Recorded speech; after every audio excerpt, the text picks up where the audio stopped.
আমরা অনেকেই সোশ্যাল মিডিয়ার মধ্যে ছবি আপলোড করি। এই ছবিটা আপলোড করার কারণে অনেক সমস্যার সম্মুখীন হতে হচ্ছে বা হতে হবেও। ভবিষ্যতে যদি এই লাইনের মধ্যে আমরা থাকি তাহলে সমস্যা ফিল করতেই হবে। ঠিক আছে, ছবির মাধ্যমে কি কি করা যায় বা কিভাবে কাজ করা যায় এই সম্পর্কে আমরা ইনশাআল্লাহ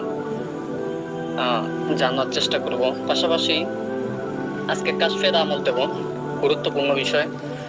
কাশফুলার আমল এটা অত্যন্ত পরীক্ষিত, এটা সুফি আমল। ঠিক আছে, এটা সুফি আমল।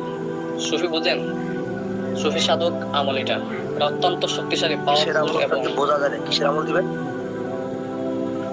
অন্তর্দৃষ্টি খোলার আমল, মানে কাশ খোলার আমল। বুঝা গেছে? আলহামদুলিল্লাহ আলহামদুলিল্লাহ। আচ্ছা, তো আজকে যে কাশ খোলার আমল যেটা দেব এটা সুফি আমল। এটা অত্যন্ত শক্তিশালী, পাওয়ারফুল আমল, তবে সময় সাপেক্ষ। ঠিক আছে, অনেক লম্বা সময় লাগবে। তো আমলটা যদি কেউ করতে পারে, মন স্থির করে একাগ্রতার সহিত যদি কেউ আমলটা করতে পারে, ইনশাআল্লাহ কাজ খুলে যাবে। বুঝতে পারছেন? বাকিটা আপনাদের আমলের উপর ডিপেন্ড করবে। 99% আমি গ্যারান্টি দিতে পারবো যে আপনাদের কাজ খুলে যাবে। বাকি 1% আপনাদের আমলের উপর নির্ভর করবে। আপনাদের আমলের উপর, আখলাকের উপর, আপনাদের অঙ্গভঙ্গির উপর এটা ডিপেন্ড করবে। তো শুরু থেকে আসি, আমরা বিভিন্ন সময় সোশ্যাল মিডিয়ার মধ্যে আপনার আমার ছবি আপলোড দেই। বিশেষ করে যারা প্রফেশনাল ভাবে কাজ করেন বা আমরা করতেছি, এই যে বর্তমান লাইনটা আছে, এই যে জগৎটা আছে, আধ্যাত্মিক জগৎ, এই আধ্যাত্মিক জগতের কোনো কুল কিনার নেই। ঠিক আছে, এটার কোনো কুল কিনার নেই। তা আপনি যত গাটাগাটি করবেন, যত তদন্ত করবেন, যত খুঁজবেন, তত আপলোড বিষয়গুলো বাইর হবে। ঠিক আছে, এগুলা মানে এই নতুন নতুন বিষয়গুলো বাইর হবে। আপনার মানে কেউ যদি মনে করে যে আমি অনেক কিছু জেনেছি, 10-15 জন উস্তাদ আছে আমার, আমি 10-12 জনের কাছ থেকে শিক্ষা নিয়েছি, তারপরে যদি মনে করে যে না আমি পরিপূর্ণ হয়ে গেছি, আদৌ সে পরিপূর্ণ হতে পারে না। এই জগতে কেউ পরিপূর্ণ হতে পারবে না। মৃত্যুর আগ পর্যন্ত কেউ পরিপূর্ণ হতে পারবে না। এই জগৎটা এত অপরিসীম জগৎ, বিশাল বড় একটা সমুদ্র, যার কোনো কুল কিনার নেই। আপডেট বিষয়গুলো বাহির হয়ে আসবে, যত তদন্ত করবেন তত আপডেট বিষয়গুলো বাহির হয়ে আসবে। তো আসেন, ছবি নিয়ে কিভাবে কাজ করা যায়। প্রফেশনাল ভাবে যারা কাজ করেন, আপনারা যদি সোশ্যাল মিডিয়ার মধ্যে আপনার ছবি আপলোড করে থাকেন, আপনারা ওই ছবিটা ওইখান থেকে অনলি করে রাখবেন, নয়তো ওটা ডিলিট করে দিবেন। সোশ্যাল মিডিয়া থেকে আপনার ছবিটা ডিলিট করে দিবেন যারা প্রফেশনাল কাজ করতেছেন। কেননা আপনি কাজ করতে করতে করতে এক সময় দেখা যাবে আপনি সরাসরি তান্ত্রিকের যে কিছু তন্ত্র মন্ত্র আছে, কিছু বান আছে, যেগুলা উপস্থিত সময় রোগীকে অ্যাট্রাক্ট করার জন্য ছেড়ে দেওয়া হয়। ঠিক আছে, ঠিক যখনই অ্যাটাক করবে, ঠিক ওই সময়ই মুদাব্বির বা রাকি তার প্রতি উত্তরে কোরআনের মাধ্যমে ট্রিটমেন্ট দেওয়া শুরু করে। তো এই যে সময়টা, ঠিক এই সময়টায় তখন তান্ত্রিক কিন্তু আপনাকে রোগীকে নজরের মধ্যে রাখছে। ঠিক আছে, অগরই হোক তান্ত্রিক যেই হোক, সে কিন্তু আপনাকে নজরের মধ্যে রাখছে। ঠিক আছে, তখন যখন দেখবে সে তার শক্তিটাকে আপনি নষ্ট করে দিচ্ছেন বা ফিরিয়ে দিচ্ছেন, তখন আপনাকে অ্যাটাক করার চেষ্টা করবে। যখন দেখবে আপনার ইনফরমেশন পাচ্ছে না, আপনার নাম পাচ্ছে না, আপনার বাবার নাম পাচ্ছে না, বা আপনার ডিটেলস পাচ্ছে না, তখন কিন্তু সে কোনো মাধ্যমে আপনার ছবি সংগ্রহ করার চেষ্টা করবে। কোনো এক মাধ্যমে ছবি সংগ্রহ করার চেষ্টা করবে। তখন সোশ্যাল মিডিয়া ঘাটাঘাটি করবে। ঠিক আছে, আশপাশের কারো কাছ থেকে নেওয়ার চেষ্টা করবে। তো ছবিগুলো, আপনার নিজের ছবি যেগুলো আছে, এগুলা আপনার কাছে রাখার চেষ্টা করবেন। আত্মীয় স্বজন কারো কাছেও দিবেন না, পরিচিত কাউকে দেবেন না, বন্ধু বান্ধবের কাছে ছবিগুলো রাখবেন না, সোশ্যাল মিডিয়ার মধ্যে আপলোড করবেন না। এগুলা করলে ওই ছবিটা নিয়ে নেবে।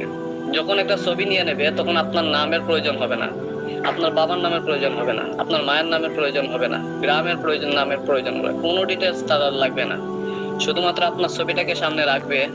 আপনার সাথে জন্মগতভাবে আপনার আমার সাথে কারিন একটা জিন আছে হামজা, ওইটা আপনার ছবিটা সামনে রেখে সে তার তন্ত্র মন্ত্র শক্তি দ্বারা আপনার ছবি থেকে কিছু সময়ের জন্য ওই যে আপনার সাথে জন্মগতভাবে একটা কারিন জিন আছে ওইটাকে জাগ্রত করে নেবে। জাগ্রত করে নিয়ে তার জিনকে দিয়ে ওই জিনের সাথে কন্ট্যাক্ট করে ওই জিনের সাথে একটা ডিল করবে, একটা ডিল করে আপনাকে অ্যাটাক করবে। ঠিক আছে, সাথে সাথে বান বান মারতে পারে, বিভিন্ন ধরনের বানের কোনো প্রকারভেদ, মানে এটা কোনো ইয়ে নেই, নির্দিষ্ট কোনো প্রকারভেদ নেই। অনেকগুলা বান আছে, রক্তজ বান আছে, আমাশা বান আছে, শুকনা বান আছে, হাওয়া বান আছে, ঝুলন্ত বান আছে, অগ্নি বান আছে, বুঝতে পারছেন? অনেক বান আছে, সিঙ্গি বান আছে, বিষ বান আছে, অনেকগুলা বান আছে। তো যে কোনো একটা বান আপনার উপরে প্রয়োগ করতে পারে, তখন কিন্তু এই যে বানটা মারবে, এই বান থেকে ফিরাটা আপনার জন্য কষ্টকর হয়ে যাবে। এজন্য ছবিটা আপনি সরিয়ে রাখবেন, সোশ্যাল মিডিয়ার মধ্যে আপলোড করবেন না, কারো কাছে দিবেন না, যেহেতু আপনি মুতাবির জগতে আছেন। আর তাছাড়া হাদিস শরীফের মধ্যেও কিন্তু নিষেধ আছে, হাদিস শরীফের মধ্যেও নিষেধ আছে। আপনারা যারা মাওলানা আছেন এই জায়গায় আপনারা ভালো করে এটা জানেন যে ছবি তোলা, ছবি আপলোড করা, ঠিক আছে, এগুলা কিন্তু নিষেধ, হারাম। বিশেষ প্রয়োজন ছাড়া ছবি তোলা যাবে না। তো এগুলা আপনার নজরে রাখবেন ইনশাআল্লাহ। মোতাবির যোগ্যতা থাকতে হলে এই বিষয়গুলা ফলো রাখবেন। আর প্রশ্ন কেউ করবেন না এখন কেউ প্রশ্ন করা বা ক্লাস চলাকালীন কেউ ক্লাসের মধ্যখানে প্রশ্ন করার চেষ্টা করবেন না, কেননা আমি যা দেই এগুলা কিন্তু আমার কাছে লিপিবদ্ধ ভাবে নেই। আমার কাছে কোনো ডায়েরি বা এমনিতে লেখা নেই।